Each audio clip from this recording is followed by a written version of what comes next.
reduce the exposure of South Africa to speculative attack. That's the old "stop me before I kill again" approach, right? Well, You're telling this is what you can do to stop me. whether I or somebody else does whatever is happening in the markets really doesn't make any difference to the outcome. I don't feel guilty because I'm engaged in an amoral activity which is not meant to have anything to do with guilt. Part of the reason he is so rich is that the Soros hedge funds operate offshore in the Netherlands Antilles to avoid scrutiny by the Securities and Exchange Commission.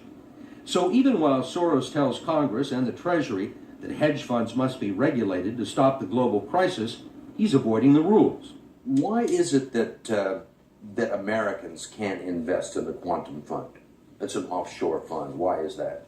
Because the fund is not registered with the Securities and Exchange Commission.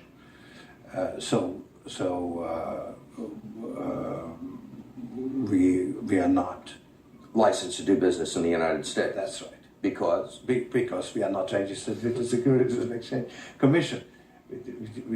Because we find it more convenient to operate without it. So in some ways it's to escape regulation. Yeah, that's right.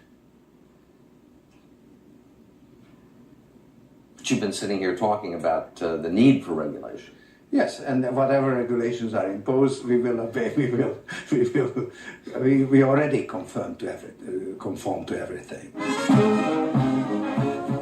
If the beneficiaries of Soros's billions do not understand the intricacies of SEC rules and offshore hedge funds, they do understand what he's done for them. The president of Haiti is reading his new book, The Crisis of Global Capitalism, and so is President Clinton. Will all the attention spoil George Soros? George Soros, in a way, is Donald Trump without the humility. One of your money manager told us that George really does think he's a god.